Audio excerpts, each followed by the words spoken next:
Oh my gosh, how cool is that? So that was Anthem.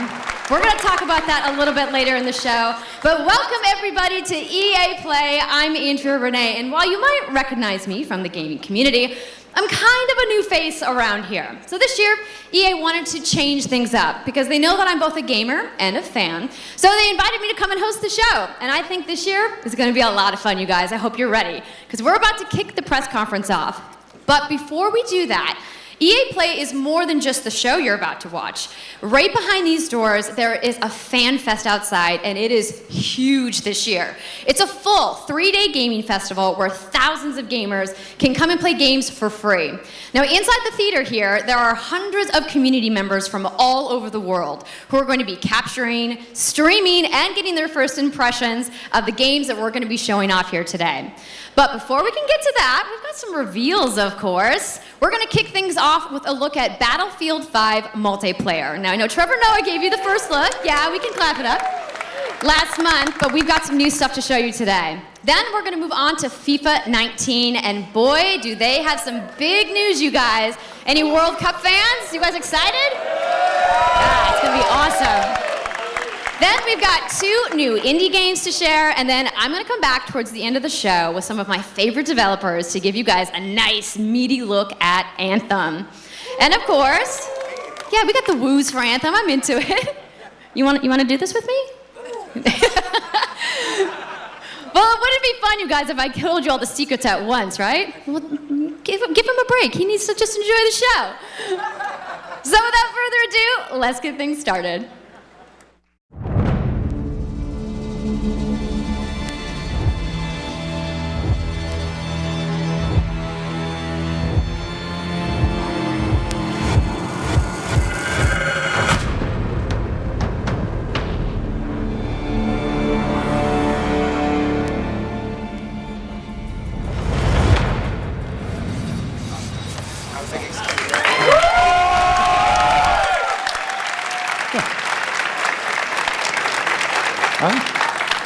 Right, it's time to kick this thing off. It's been 2 weeks since the reveal of Battlefield 5. And you know what? It's been exciting, there's been a lot of speculation, and so many brilliant remixes of a reveal trailer. But there's also been lots and lots of questions from the community. And we've heard you want to see more gameplay innovations.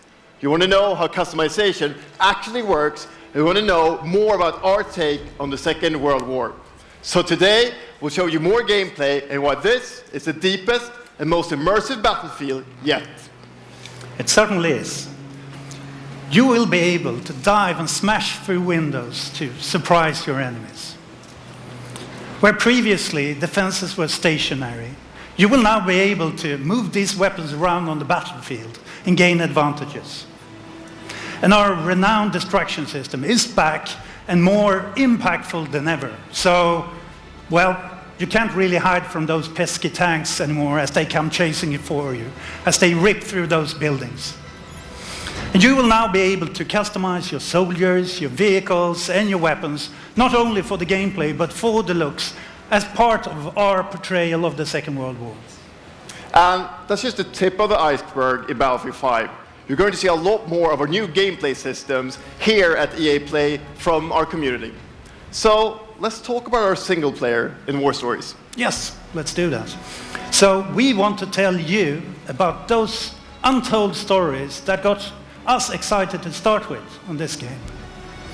It's about what you will see is really those moments of human heroism. It is about witnessing the war through the eyes of the men and the women who shaped the world forever. Real and relatable people facing the brutality of war. We started off by an exclusive look at the Nordlys war story over at the Xbox briefing tomorrow. Thanks, Lasse. Something not to miss tomorrow. So, our launch in October is just the beginning. You will all go on an expanding journey through the Second World War. No loot boxes, no premium pass. Every day will bring something new. And as part of that journey, after launch, you'll get something I know a lot of you have been asking for. It's Royale.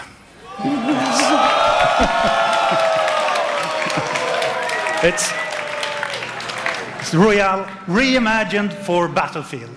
So we bring those pillars of Battlefield with destruction, team play, vehicles into this new experience. So we will bring you experience that you haven't played before in Battlefield or anywhere else. But more about that later this year. So with that, it's time to show you what makes Battlefield so special.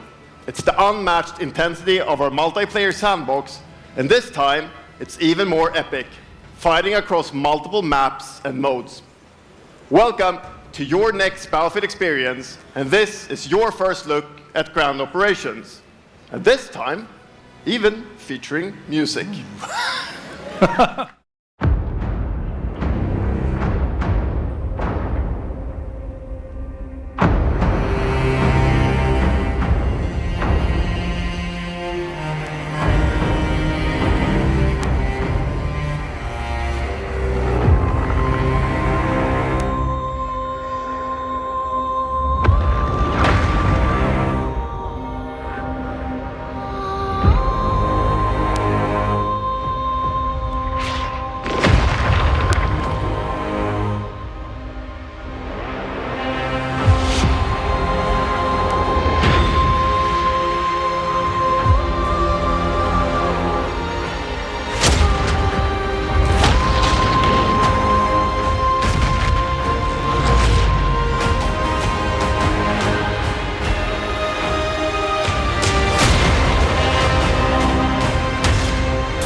Ikke en dråpe. Jeg elsker deg. Sus!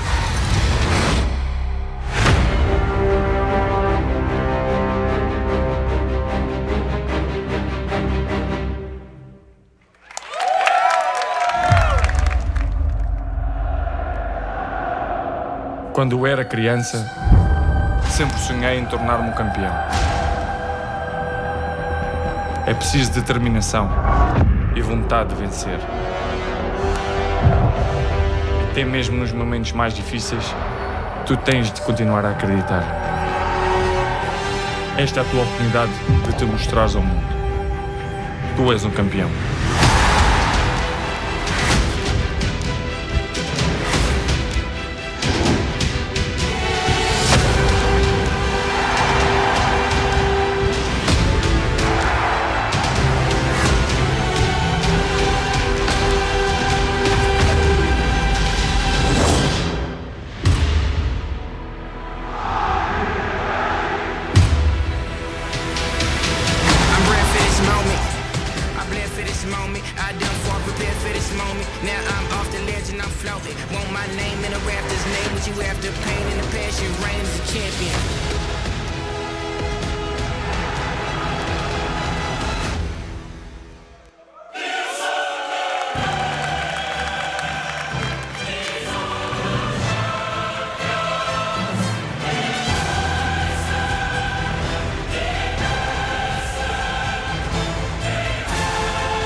That's the UEFA Champions League, the pinnacle of club football, where the world's best clubs compete and icons of the game like Gerrard and Cruyff cemented their legacies. The world's biggest league joins the world's game. And a special thanks to the legendary Hans Zimmer and LA's own Vince Staples for collaborating with us on the trailer. And I really love the trailer because it captures our epic vision for how the Champions League comes to life in FIFA 19. And Lena's going to tell you a little bit more about that.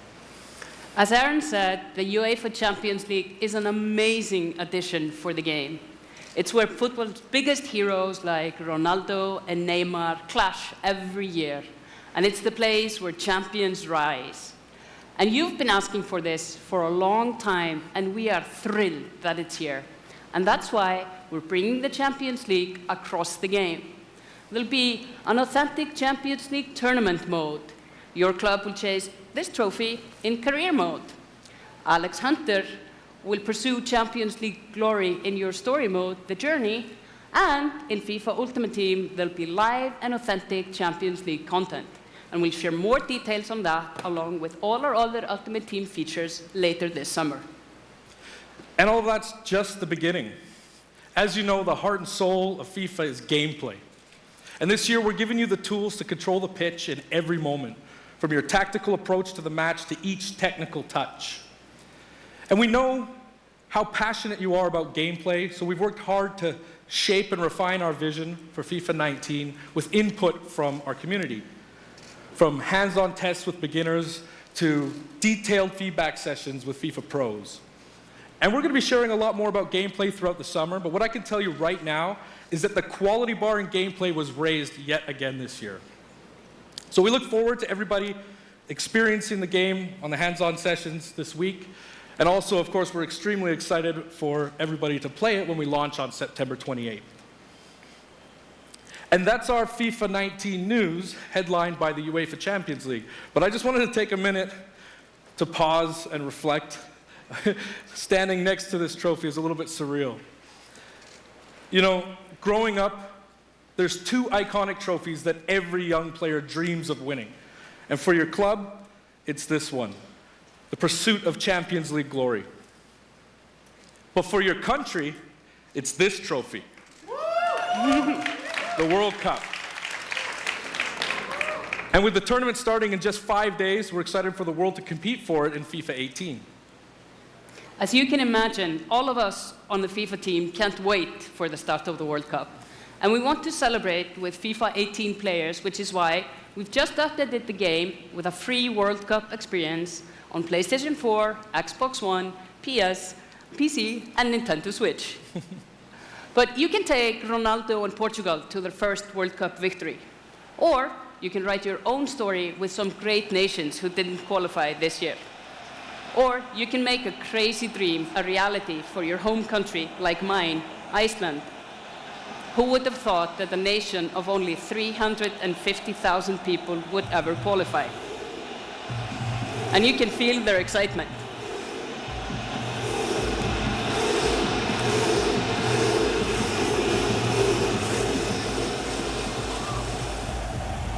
Apologies to any England fans in the room, that might still sting. And Lena isn't the only one who's excited. FIFA 18 players are loving the World Cup experience so far. But we don't want to stop there. We want to invite everyone to come and join the celebration. So I'm pleased to announce that for a limited time, FIFA 18 complete with the entire World Cup experience is available for a free trial on PlayStation 4 and Xbox One and on PC through Origin Access. Yeah, you can download and play the entire game right now for free. Yeah.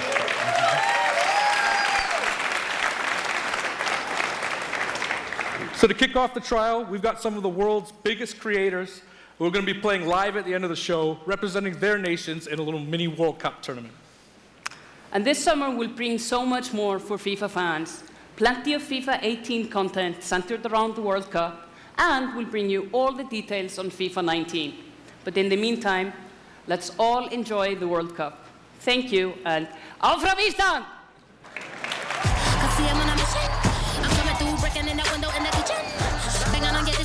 That's how I made this beat. From the air, money we have for me. And if you didn't know, I need it right away. So when you see us in the street, better keep running. Our horse of a we coming.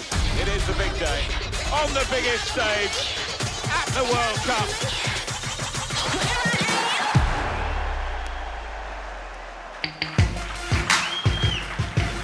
Good morning. EA Sports, FIFA 19. You know, the FIFA community never rests. 20 million people from 60 countries playing in competitive leagues this year. Well, the FIFA team never rests either, bringing the Champions League and the World Cup and so much other greatness to FIFA this year. We can't wait for you to experience it all. We've got so much to do here today, but I want to welcome you to EA Play. It's our third EA Play and our second one in Hollywood, and we couldn't be more excited to have you with us to share all the games that we have to show you.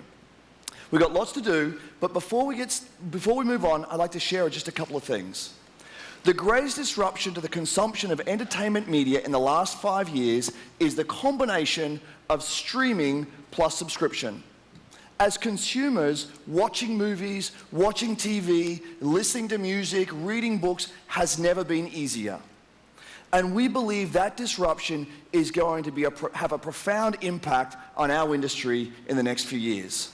And so over the last couple of weeks, you will have seen that we announced a new team from Israel has joined Electronic Arts to help our investment to extend our thinking and extend our pioneering into this cloud gaming world. For many people, that's going to mean extending the experiences they already play on our partner platforms. For others, it's going to mean new games and new modalities of play across a whole variety of platforms. But for everyone, it's going to mean playing games anywhere, anytime. So this week, we've got a tech demo running.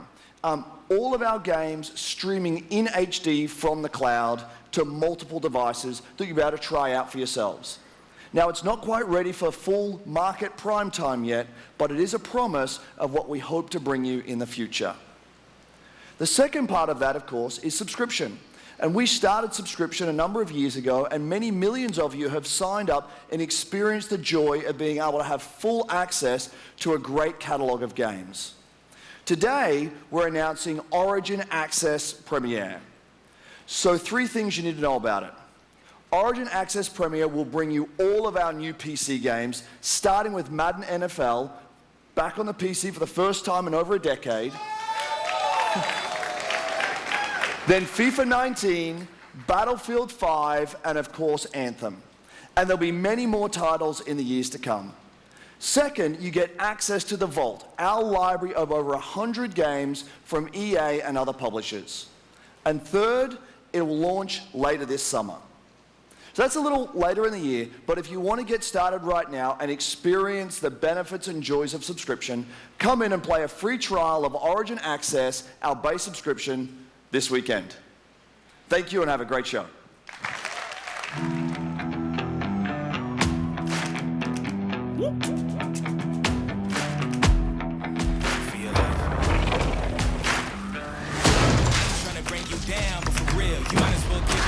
Think you got a chance, but I don't see how. Got a real tight grip when I hold that crown. My life been good and bad and all around. The more things I lost, the more I found.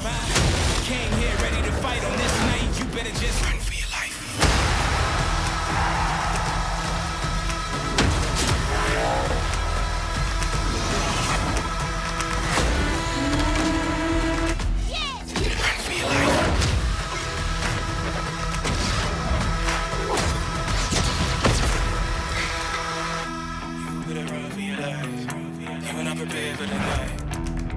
Run for your life.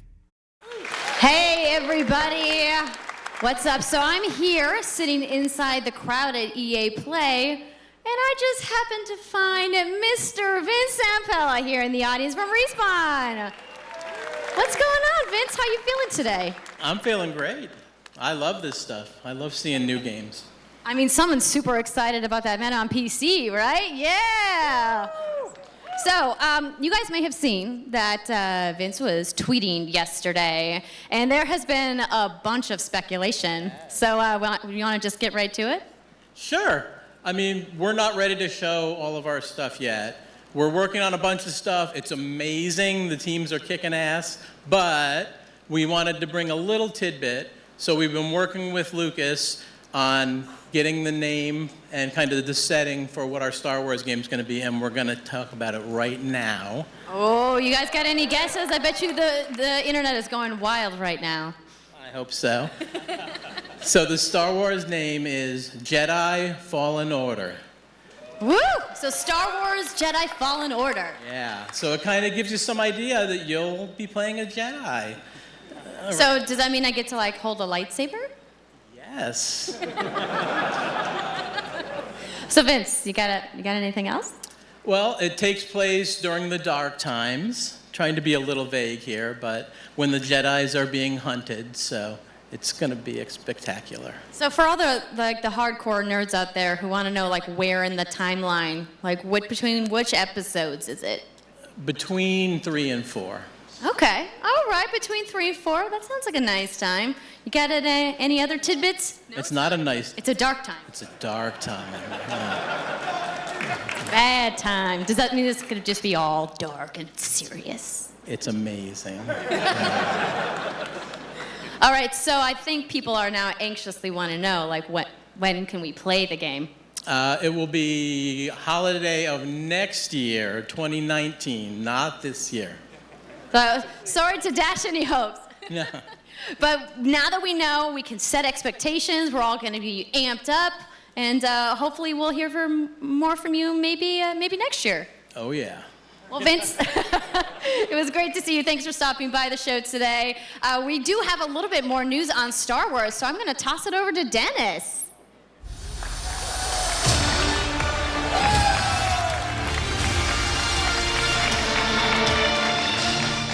Hello there. My name is Dennis. I work at DICE in Stockholm on Star Wars Battlefront 2. I'm really happy and excited to be here today, so thank you so much for hanging out with me for a little bit. So we launched our game in November of last year, and clearly we didn't get it quite right. So instead of coming out of the gate sprinting like we really wanted to, we had to take a step back and make sure that we were delivering the game that our players really wanted. So we decided to completely overhaul our progression system and add a bunch of new character cosmetics for players to collect instead. So from there, we added a new hunt mode inspired by the original Battlefront games that I loved personally, starting with the Ewoks on Endor. And thank you. It turned out to be by far the most popular update of the game, and the team loved building Ewok Hunt. So, as you might know, we're currently in our Han Solo season with content from the movie coming next week. It's headlined by the new planet Kessel, a really dangerous place, and it features the return of one of our favorite modes, Extraction.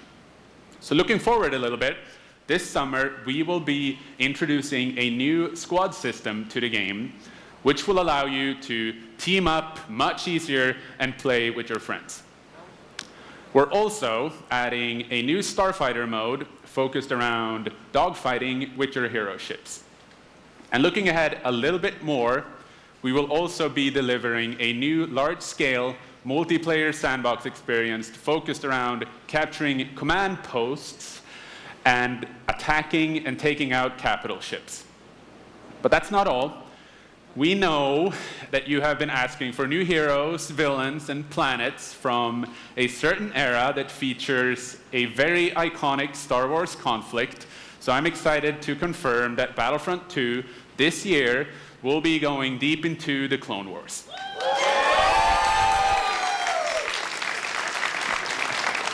It's only fitting that we begin on the planet Geonosis, featuring multiple levels, including the largest level we have ever built for Battlefront. So let's talk about the heroes and villains. First, let me introduce the most powerful droid, the leader of the most powerful droid army in the galaxy, General Grievous. And yes, he will be going up against my own personal favorite, Jedi Master Obi-Wan Kenobi. Finally making his debut in Battlefront after all these years. But we're not done. That's not it. They will not come alone. Joining them is the Dark Lord and leader of the Separatist Alliance, Count Dooku, as well as someone to bring balance to the Force, Obi-Wan's unruly Padawan, Anakin Skywalker. The team at home is extremely excited to be building all of these cool things. EA and DICE are committed to Battlefront. We had a rough start, but I really think that this game has a bright future Thank you very much for playing the game, providing us with your feedback, talking to us. Together, we will make this the greatest game that we can possibly build. There would be no Battlefront without you. So thank you, may the Force be with you, and enjoy the rest of E3. Thanks.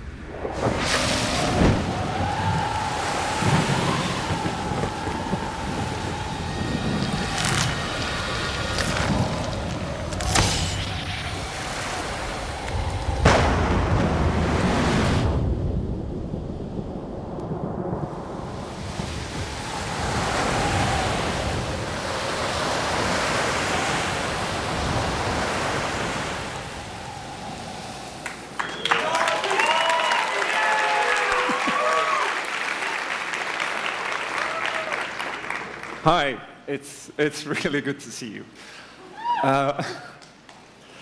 In Unravel, we used yarn to symbolize love and the bonds between people. In our new game, we tear that bond up right at the start. You lose everything, including your spark. But when things are at their darkest, you find hope. And you form a new bond. And your spark is rekindled. And it leads you off on an adventure. So welcome to Unravel 2.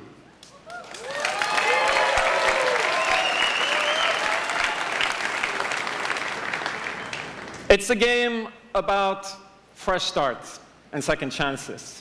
These two little souls who refuse to give up and who build something new and beautiful together. And the whole game is inspired by that spirit of optimism and togetherness. You see, it's all made to be played with two characters. You can play it alone, or you can play it in co-op with a friend, but there's always two characters there, sharing one yarn and working together to get through this adventure. This game, it's quite different from the first. It's both friendlier and more challenging, but above all, it's a lot more playful. And we think it's a worthy successor. And I want to show it to you now, so I brought some help. So please welcome Michael to the stage. He's a producer at Coldwood. And we're going to try to show you a little bit of what I'm talking about how you can play the game in co-op with yourself, essentially.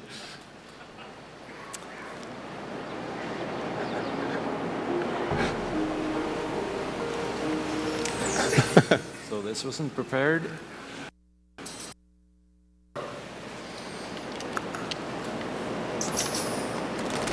So when you're playing it by yourself, you can essentially pick up the other character and carry them along through the more fast-paced segments of the game.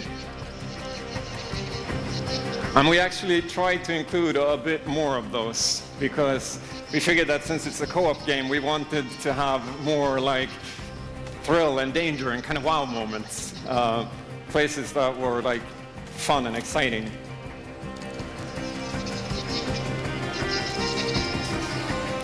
And then when you get to the more puzzly areas like this, when you're problem solving, you can split apart into two and switch back and forth between the two characters, because that's how we've essentially designed all the problems and puzzles of the game, that you're always working together and helping each other out and utilizing this bond between you to overcome any obstacle that you come across.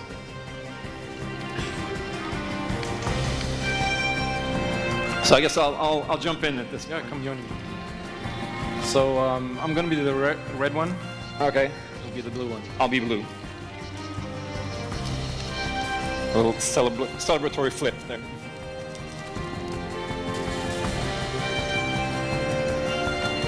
And the bird is back. Oops.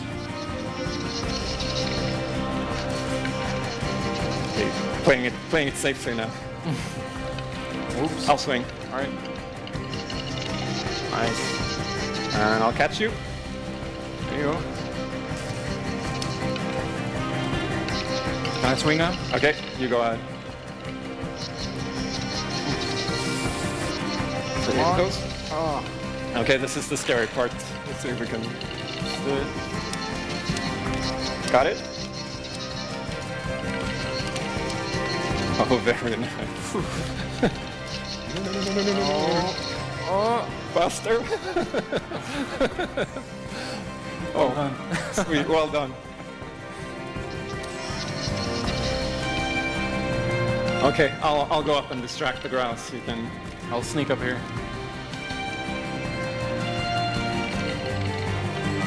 Okay, your turn. Yeah, look at me. There you go. keep him over to the left. Now I'll go. All right. Now I'll pull you up. There you go.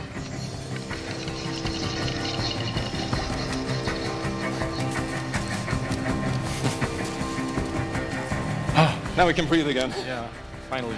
Or can we?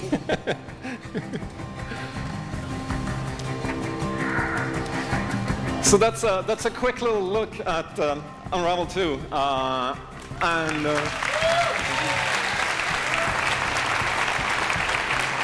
Yeah, I really hope you like it. And before I go, I just want to send some love to the team back home, because working on this game has been a completely amazing team effort on so many levels, and everybody has worked so hard. So there's a bunch of us from Coldwood here, and thank you to those, and thank you to everybody back home, and thank you. Love you.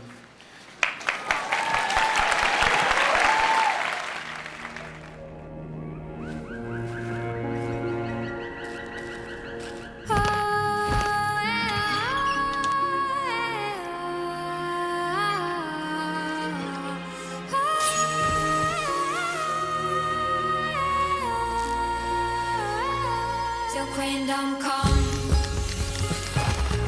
till queendom come, my queendom come, my queendom come. The sea waves are my evening gown, and the sun on my head is my crown. I made this queendom on my own, and all the mountains are my till queendom come, till queendom come, my queendom come, my queendom come, my queendom come, my queendom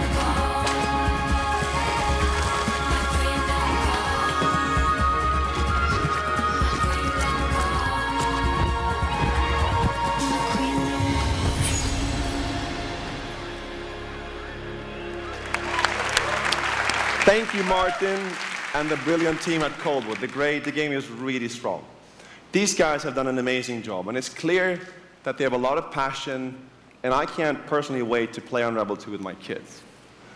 But what's even more amazing is that we will make Unravel 2 available to everyone today. Yep, you heard that right. You'll be able to take these two Yarnies on their next big adventure starting today. The game is finished, it's out. So thank you, Martin, and thank you to the team at Coldwood. Back in 2015, we started on this journey with the original Unravel to seek out the most creative, independent developers and bring them into our EA Originals program. It's been our way of helping these creators bring their unique games to the world and to tell their stories. And last year, if you remember, Joseph Fares was up here on stage representing his team at Hazelight and The Way Out. And I think we all kind of remember that. And you might even remember him from the Game Awards as well. I think I did. Anyhow, in March, that game caught fire. It's innovative, it's fun, and it's something fresh and new, and you all loved it. We saw over 2 million players in the first 2 weeks. And A Way Out is such a huge success that Joseph and his team are expanding and moving into a new studio. So stories like this drive our industry, and it's why we will continue to work with independent developers to help them realize their dreams.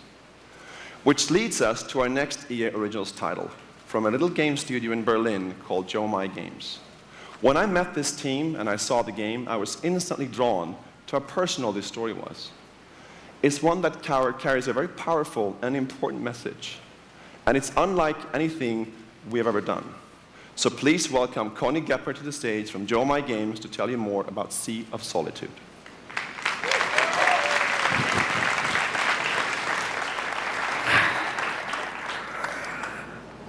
Thank you, Patrick.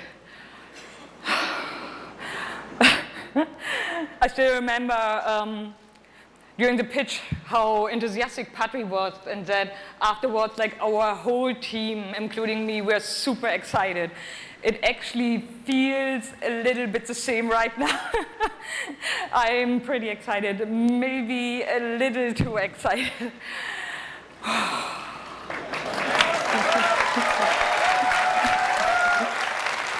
Thank you.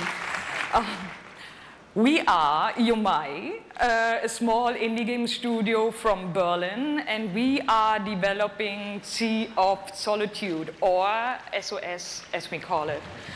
The whole journey from the very first concept to actually becoming a part of EA Originals is simply amazing.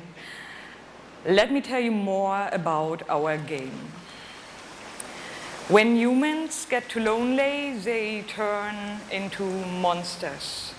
This is at the core of everything you will see, hear, and hopefully feel while playing SOS. What makes this underlying concept so important and so unique is that nearly every human being can at least somehow relate to or remember the feeling of being lonely. In my case, I started writing the story when I felt the loneliest in my life. I think as an artist, you process your emotional world by letting it out and putting it into your art. I'm still amazed how the concept seems to just float out of me right into the hand and onto the paper. I think this is also why so many people can instantly connect with the game, because it's not a made-up story, even though that it takes place in a fantastic setting. In SOS, we try to show how people experience different kinds of loneliness, but also how outsiders, friends, and families see those who struggle. We achieve all this in playful ways so that players who want to simply enjoy a fantastic experience can do so. But player who wants to look a bit deeper can reveal a whole emotional world beneath it all. Sea of Solitude is about a young woman named Kay who is suffering from such strong loneliness that her inner feeling, the darkness, the anger, the hopelessness, worthlessness, turns to the outside and she becomes a monster. The game is about finding out why this happened to her, but also how to turn her back into a human. Ultimately, the goal is to bring all those emotions into balance. Some needs to become bigger, some would be better off a little smaller, but to embrace even your destructive part or your self-doubt in the same way you embrace your joy or your hope. This is what being human is all about. And that's what our game is all about. Thank you. Is this real?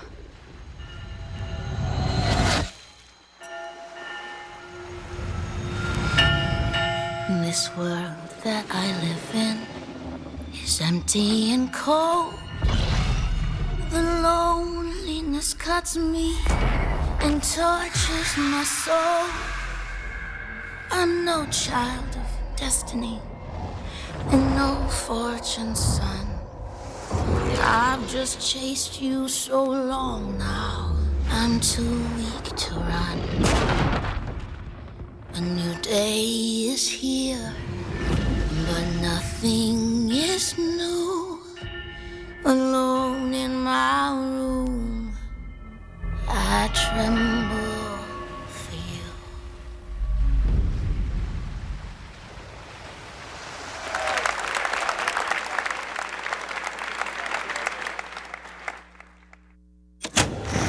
Yeah, I'm the one. But I'm not the only one.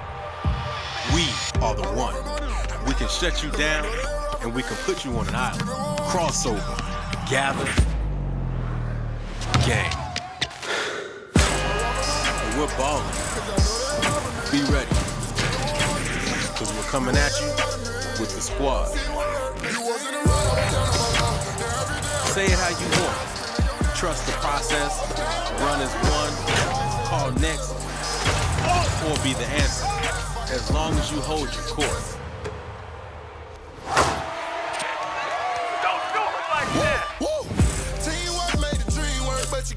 Just remember though, wherever you call home, whatever your fit, or however you ball, you're on my court. I'm the one. I'm the one. I'm the one. And this is my squad.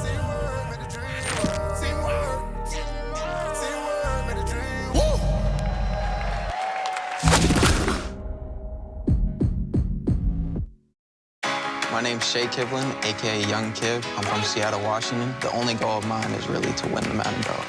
Kiv's been going after that belt since 2016. At some point, he's going to need to get out of this quarterfinal and claim a major. It's a big night for Young Kiv. He's been stuck at the quarterfinals. And here he is now in his first championship game, looking to accomplish a goal. 3rd and 4, throws it low. T.Y. drops it. That was a phenomenal read, and Trini's got the lead. 40-19. I hate losing way more than I love winning. Oh, we have a credible matchup. It's a rematch. Can I be the one to touchdown, Kev. He throws it high, and Young Kev is going to be your champion. Can I play you again? You want to get smacked again on TV?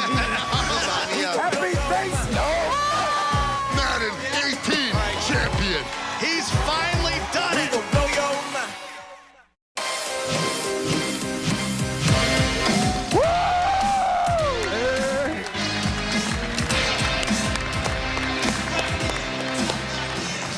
Okay, baby, how you doing? I've been good. You still recovering from that butt whooping? Wow, already starting. Okay. Hi, everybody. I'm Juju Smith-Schuster from the Pittsburgh Steelers.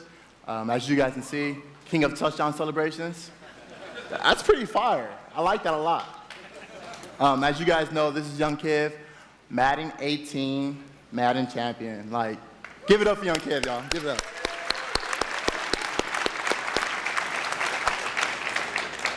Young Kiv, how has it been, your success and your path, to where you're at today? It's, I've always been a competitor. When I was in high school, I was playing baseball, I hurt my arm. So then I picked up Madden, and at first, I was really bad. I was getting blown out online, but I kept at it. I put more and more time into it.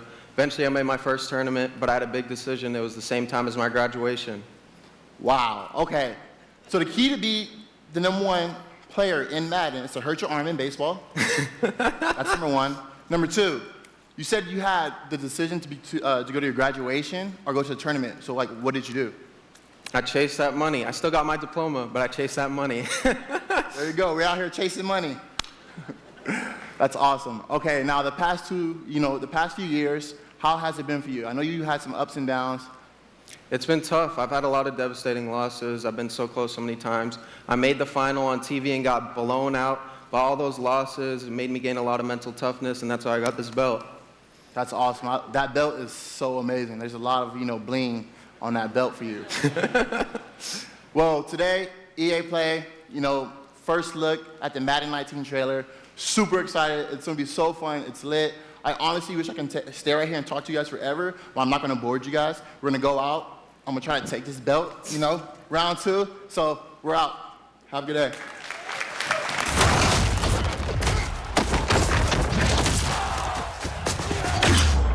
You've worked your whole life to get to moments like these. To the very top of the mountain.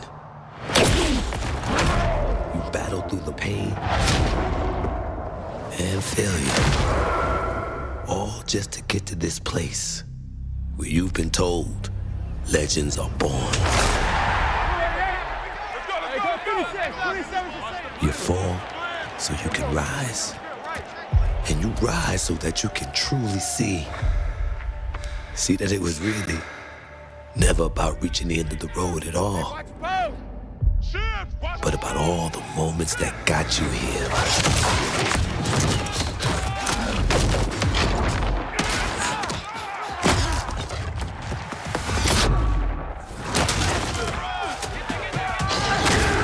So, if you were in their position, would you let the moment define you? Or will you define the moment?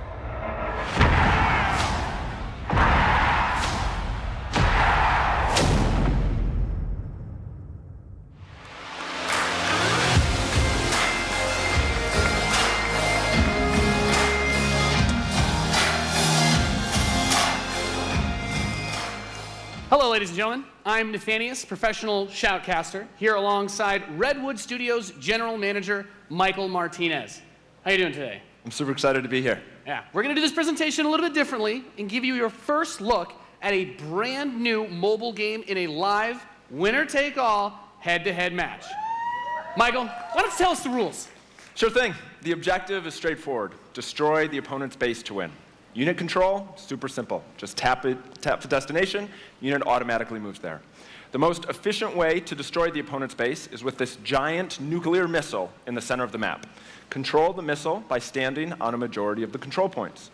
A bar fills up while the missile is possessed. Whoever controls the missile when the bar fills up will fire the missile. Takes 2 missiles to destroy the enemy's base and win. That's it. Sounds great, Michael. Well, enough talking about it. Let's get to this match. Absolutely. All right, ladies and gentlemen, we have an awesome matchup lined up for you here today. Fighting for the blue side of the room, if you could please give a cheer for one of the most formidable RTS players there is. Make some noise for In Control. Yes.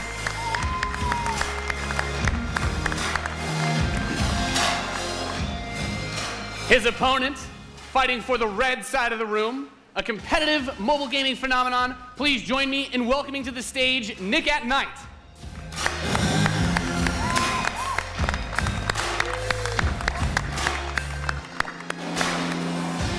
Now, Mike, it's going to be a real clash of these gaming styles and the competitive backgrounds that these players have. It should be a great match. It really is. I can't wait.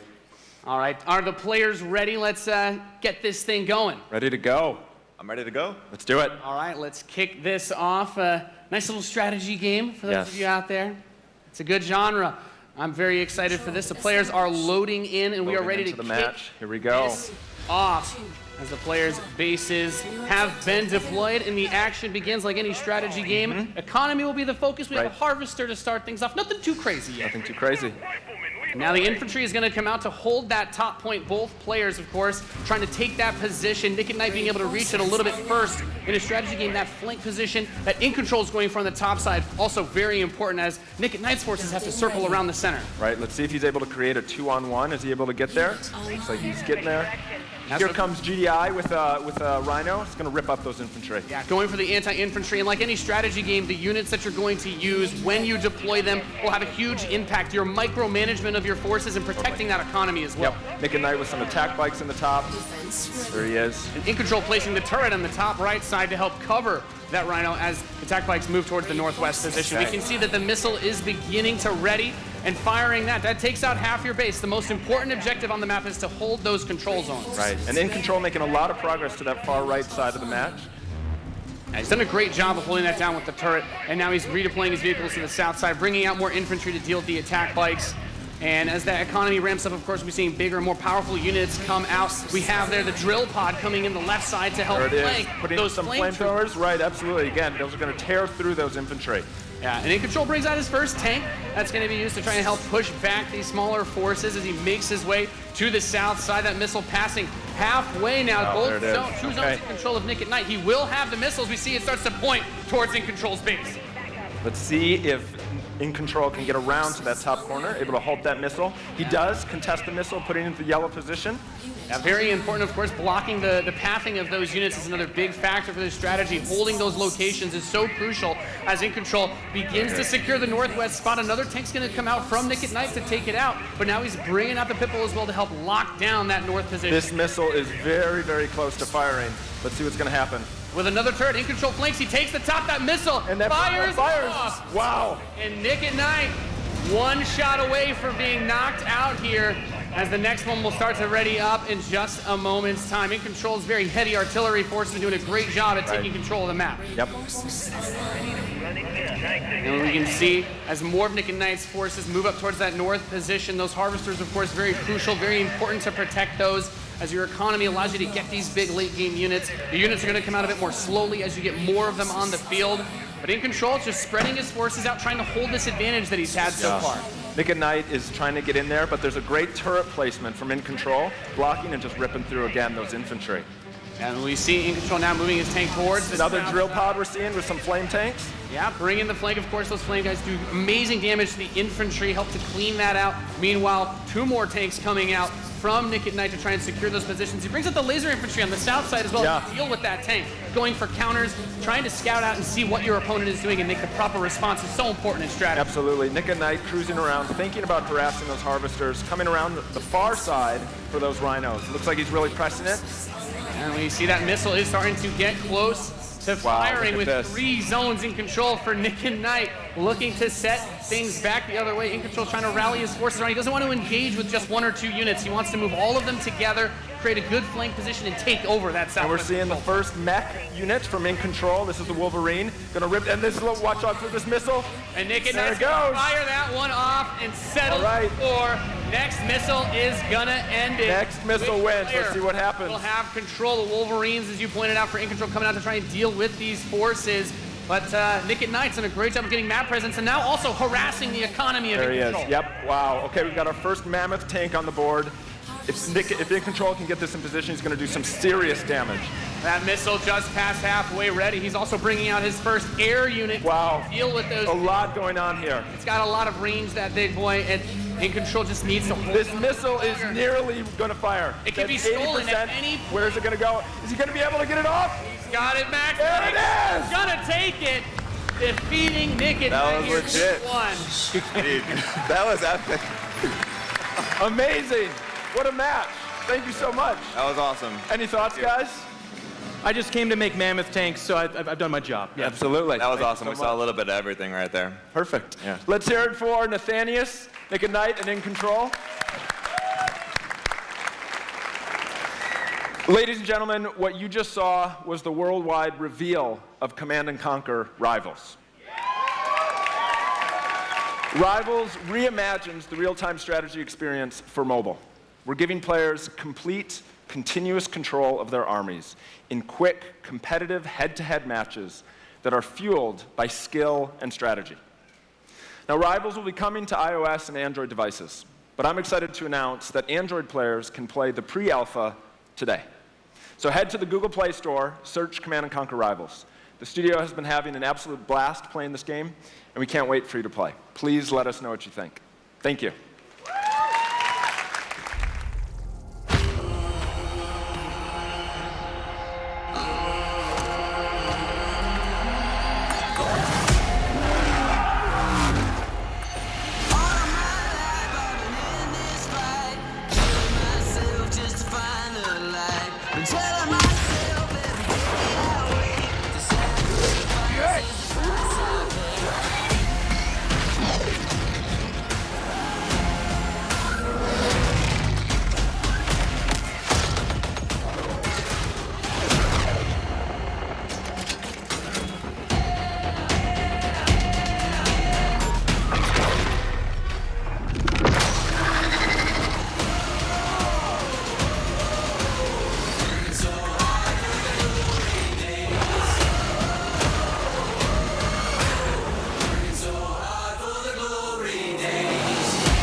Command & Conquer for a new generation. Now, before we close the show with a spectacular epic anthem, I wanted to share a few final things. I'm blessed to be able to work with some of the most creative people on the planet who come to work every day to create amazing entertainment. And what I can say about all of those teams, and what I can say about us, is that we are always trying to learn and listen and strive to be better. And so as you look at the 10 experiences that you're going to see today, and as you play games this week, there's some things we hope come through. First, that at the very core is choice, is that you as players get to choose how you play, what you play, when you play, and what devices you play on. That in making those choices, you feel you are treated fairly, that no one is given an unfair advantage or disadvantage for how they choose to play. That for every moment that you invest, we know that you put so much of your life into the games we make, and that for every moment that you invest, you feel like you are rewarded and you are given value for that investment. And most importantly, that the games are fun, that we move past the grind, and that these are experiences that truly enhance your lives. And so, as we think through all the things that we're trying to do, know that we want to be better, and that we want to make great games. And that as much as we love making games, and as much as you love playing them, there's something that is even greater that we can do together. The power of this community when we come together to do amazing things is profound. Last weekend was the 3rd year of our Play to Give program, where we show the world how the power of play can be a positive force for social impact. Millions of you out there participated in 9 in-game challenges in our games, logging millions of hours in support of Play to Give. And to celebrate that, we contributed a total of $1 million to 3 charities that share our vision for a more inclusive world. A world where representation and equality are not something we strive for, they are the standards. And where bullying and exclusion are not an everyday thread. These 3 organizations, the United Nations He for She, PACE's National Bullying Prevention Center, and Ditch the Label, an anti-bullying organization, all are doing great work, and we're proud to support them through Play to Give. And thank you for your support. Thousands of us at EA and millions of you together doing immeasurable good because we love games. Thanks for being with us, and thanks for the incredible privilege of making games for all of you. Now, without further ado, let's take a look at Anthem.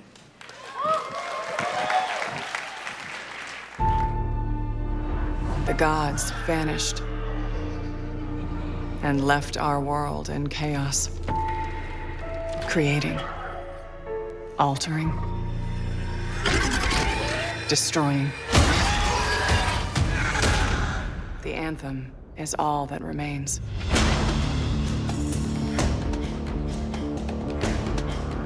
There's a storm coming. These walls can't protect us forever.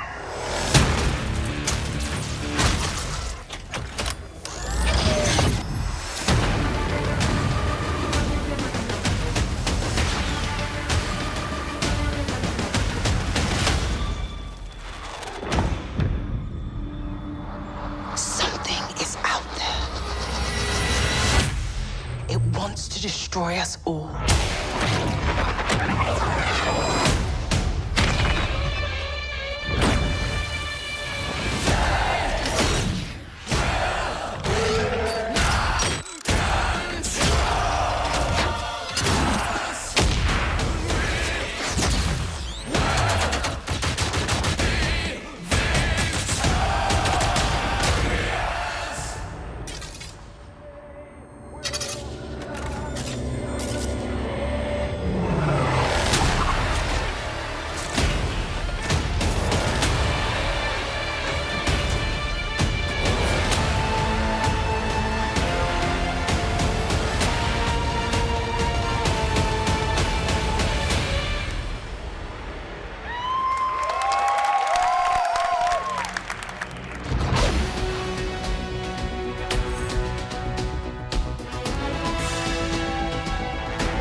You guys, I've seen it a couple times, and it's still cool every time I see it.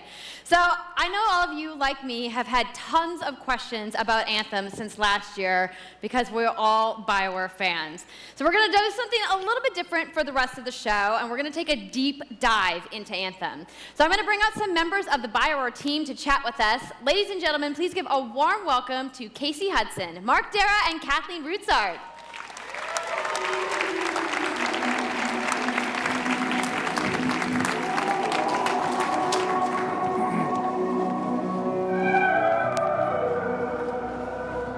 All right, thanks guys. Thanks for coming out today. Just got a little game to show, right? Yep. It's going to be very exciting. So Casey, we're going to go ahead and just jump right in and get started with you. So now, we know that you all started, or Casey, you started your career at BioWare way back in the day, but you took a couple years off. But before you came back, you actually worked on Anthem before you left. Yeah, that's right. So, you know, first of all, it's amazing to be back. It's awesome to be making games for BioWare fans. You know, we have the best fans. So it's been super satisfying to come back to it. And, you know, I just want to be able to continue the legacy of the studio. And that's kind of where it started with Anthem, is just thinking about, you know, what is the evolution of a BioWare game? And we wanted to create a brand new world for people to discover, you know, a whole new world of story and character. But we also wanted to do something that was, you know, more of a dynamic and living world, a game that would change every time you came back and played it. We also wanted to do something where, you know, if you wanted to invite your friends into it, then you could do that as well.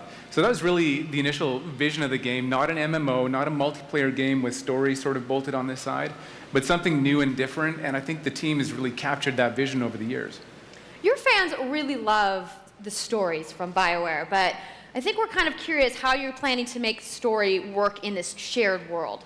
So a great story for BioWare is really about characters that you can have a connection with, choices you get to make, and feeling like the story is about you. In a lot of multiplayer games, those things get diluted because you're mixing multiplayer and storytelling into the same areas. Now you can build a solution to that, but you have to really build it into the core of the game. And that's what we've tried to do with Anthem. It's what we call our world, my story. So when you're out in the open world, the world is really dangerous and you're focused on your mission. And this is where other players get to play with you. The thing that's really interesting about this, it's unique for Anthem, is that this is a living shared world. So whether there's weather or it's nighttime, what we're experiencing together. Everyone that's playing Anthem at a moment is seeing the same thing. And this is what we mean when we talk about our world. It's a shared world that we all experience together. But then when I finish my mission, I come back to a base like Fort Tarsus. And this is a single player experience. I turn in my rewards, I talk to some characters, I experience the choices of my action. And this is where your story really lives and breathes. And by doing it this way, we're able to combine that impact and agency of a single player story with the fun of teaming up with your friends to play co-op in combat. And we're also designing it so that we can add story for years to come. So one of the first things that we hear when, from our community is they want to continue to play in our worlds. When they've finished Mass Effect or Dragon Age, players want more story. And so we've designed Anthem in a way that we can actually add more story for years to come. And it could be anything. A new moment with a character that you've grown to love, or an event in the world that deepens the lore, or an entirely new storyline and plot. Well, I'm certainly not going to complain about more story. I don't think anybody out there is going to either. So Kathleen, I wanted to ask you, from a writing perspective, since you are the lead writer, can you speak to what it's like to create a new world like Anthem from the beginning? Well, what's really exciting for us, and not just the writers, but all of the devs, the designers, the artists, is that we're creating something new and mysterious for players to discover. So at the heart of the premise of Anthem is a world left unfinished by the gods. But the gods left behind their massive tools, and those tools are in constant conflict with this unknowable force called the anthem of creation. And the chaos of those things pushing against each other means that the world is constantly being reshaped in new and unpredictable ways. Yeah, violent storms, mutated creatures, gigantic monsters. It's a dangerous environment that you need to wear a suit of powered armor, a javelin, to be safe in. Now, something I think a lot of players out there maybe don't stop to think about is just how much work goes into creating a new intellectual property, or IP, as we've been saying. Now, we've seen all these different creatures, and Mark, you mentioned the storms. What's the process of creating a game like from scratch? Yeah, it's something we've done a few times at BioWare. And then really the hardest part is getting started, just kind of getting off the blank page. So what we try to do is we think about the new experiences that we're trying to unlock for players. So what is the fantasy fulfillment? What are the new things you actually get to go and do that are different from what you've played before? So that's where we start. And then once we think about those things, that's the power of creating new IP, especially for games, is that you actually get to build a whole fictional universe that's meant to bring out a certain experience. And then once we do that, then we still need to build all the rest of the stuff, and what unlocks us creatively is to think about principles around art style, tone, and even the technology and the politics of our new world. And then from there, we can actually go and build out every last detail. Yeah, and one of the unique challenges for Anthem is that it's a world, an experience that's meant to feel alive, like it's happening right now. And so the world is always changing, whether the storms, seasons, and it's a really great concept to write for, because what it means is it gives us the opportunity to drop into the world, almost in real time, a dramatic event that changes the world for everyone. And that could be anything from gameplay to lore. I mean, all of the moving parts in the dynamic world sound really cool, the way that they sound like they're going to come together. But even though there's obviously a lot going on, it really all comes back to your character. So let's talk about who we're going to be playing as and why we're fighting these crazy beasts. So you are a freelancer, uniquely skilled to pilot these Javelin exosuits. And you need those suits to survive and fight in this world, because the world will kill you. But on top of that, our ancient rivals, the Dominion, they've discovered a way, they think, to weaponize the Anthem of creation. And so we need to stop them and protect the free people of Tarsus. Now, I've heard you call this power armor a couple different things. Is it a suit? Is it a javelin? What's the canon term here? We call them javelins, and there are 4, and they each have unique abilities. There's the Ranger, and then there's the Colossus, the Interceptor, and finally, the Storm. Yeah, so each javelin gives you a different way to play the game. But the thing to remember is, like Kathleen said, you're not your suit. You are a freelancer, a pilot, which means you can decide which suit you want to use based on your mood, based on the mission you want to engage in, or the javelins that your friends are using. So really what this allows us to do is we've built the suits to look like they're built from the materials of the world. So they each have their own unique abilities. So let's take a look at the Ranger now. The Ranger is a more generalized suit, able to do a lot of different things, really designed for up-close and personal combat, one-on-one for the most part. The Colossus is heavier, more specialized, but able to really pack in big weapons that let them devastate the battlefield. I'm just going to say the Storm looks like it's going to be my favorite. I'm sure you guys out there are picking your faves right now, too. So the javelins look awesome, but we're going to take a couple questions right now. So Casey tweeted, some of you may have seen, asking for people out there to send us your questions. And the first one is going to be from @It'sSweetNicole, who asks, as a player who is all about making their character their own, what kind of customization options will be available in Anthem? Yeah, so we really want players to express themselves, both through customizing the way their javelin plays, through gear and weapons, but also being able to personalize the way that it looks, both through paint jobs as well as changing the actual geometry of the suit itself. We want teams to be able to do this as well. And because you're going to be using a javelin for a long period of time, we really want you to be able to make it your own. I'm glad you brought that up, because actually, Jay Legato has a question connected to customization. Monetization. How, when, loot box, cosmetics.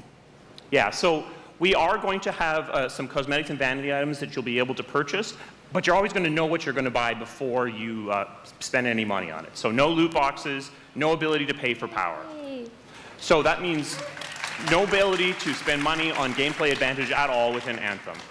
But even more important than that, we want to make sure that Anthem is an immersive experience that feels like it's complete from the get-go. So that means a main story, a big open world, and an ongoing service that provides new content for a long period of time. New story, new experiences for everyone. Well, I'm glad to hear that I can make my javelin pink. That's really all I wanted to know, I'm going to be honest. All right, Casey, we talked earlier about this being a co-op experience. So can you tell me a little bit about how the team gameplay in Anthem is going to work? Yeah, it really is about, the fun of teaming up as a team of superheroes and working together. So you want to get a few people together of different classes. So, I think here we're going to see the Colossus, just hammering people on the ground in gameplay, if we can have a look at that. So heavy artillery, being really strong, in melee combat. And then here you've got the Ranger shooting down from above. And then they're using combos and special abilities and stuff like that. But what I love is you don't just run around, you're swimming and flying as well.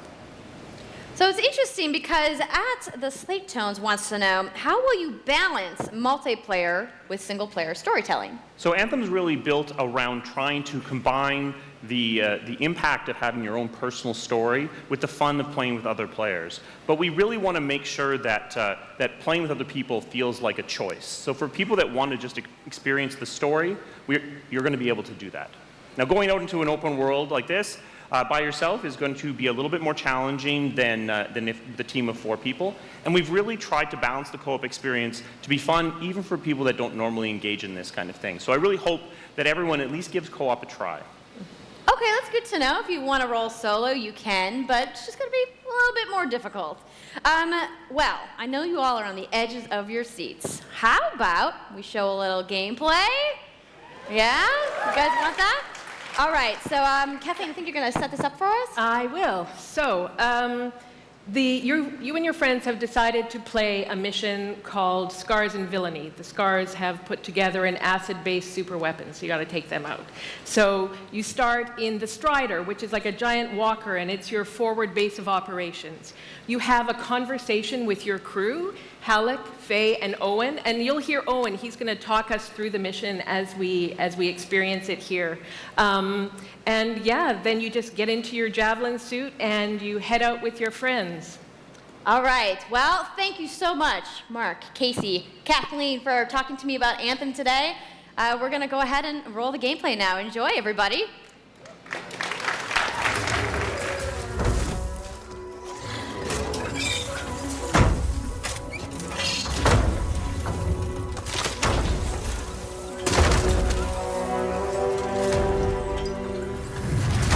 Freelancer, time to get to work! Faye said these bastards made some kind of acid. They're using it as a weapon. So, find where they're making this garbage and shut it all down.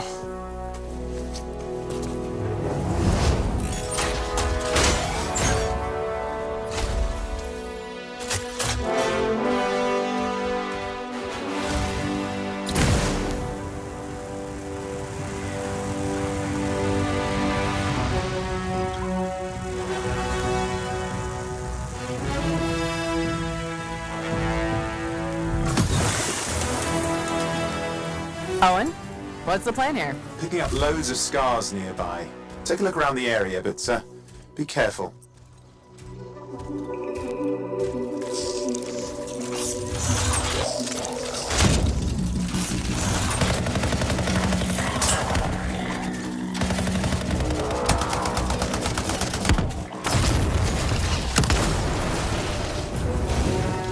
Right. Checking out the scar camp some more.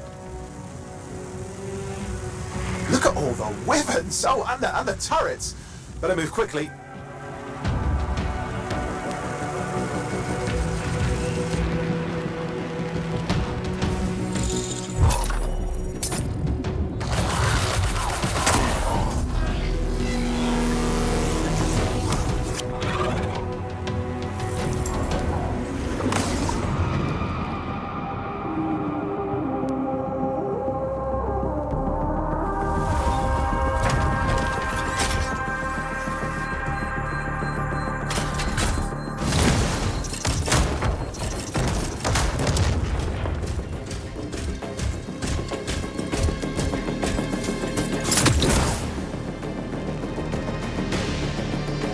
There's a Shaker relic. Wait, something's odd. Get a closer look, would you? See those radiant pieces of energy? They're echoes from the Anthem of Creation. Loads of scars nearby. Be careful.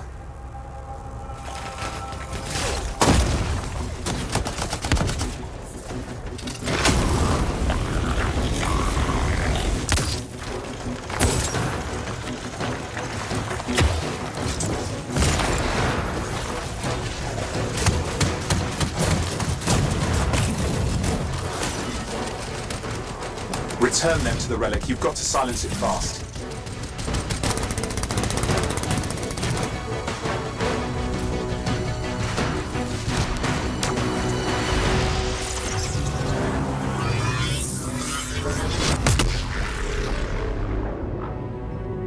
It's gone silent. Disaster averted. Do you think we get a bonus for...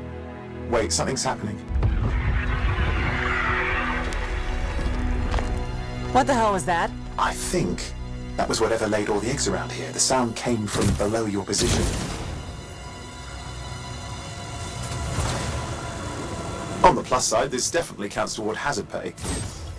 There's a trail of this acid gunk leading down. Follow it, and we should find the source.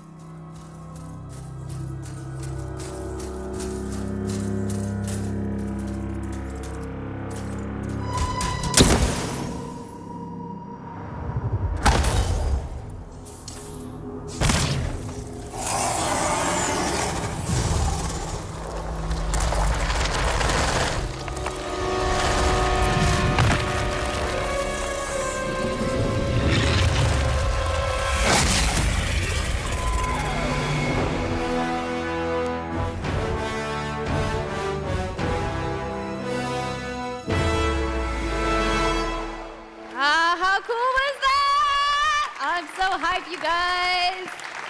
Yep, and that was actually just a short version of the full demo that we brought here to LA. So if you want to come by the Anthem Theater here at EA Play, you can check out the game live. So I'm sure the question on everyone's minds, when do we get to play? So Anthem comes out February 22nd, 2019 on Xbox One, PlayStation 4, and PC. So mark your calendars, everybody. Fire off your tweets. Thank you so much again to Casey and the entire BioWare team. I know you guys have that awesome theater outside, so I will see you guys there. All right. Give it up for Casey Hudson, everybody. I also want to give a big thank you to all of the developers who showcased their games today and everybody working hard at their studios back home around the world. Let's give them all a round of applause. Now, some of what you saw today, you guys have to wait to play. But you guys, EA has so much available right now. Now, for those of you keeping score, you can get your free trial of FIFA 18's World Cup today. And Andrew told us about the free trial of Origin Access. Yarny is back with a buddy in Unravel 2, which is also available today. Plus, you can take on your friends in Command & Conquer Rivals starting today as well. Now, that's a lot of available stuff that's out today. Is anybody ready to go home and download anything? No? You're like, I just want to go outside into the fan fest. I get it. So I want to let you guys know to keep your streams going because in just a few moments, the FIFA 18 World Cup live tournament is going to begin. I'm going to head outside and check out the games, but I want to thank everybody for coming down to EA Play today and watching the press conference, and have a great weekend.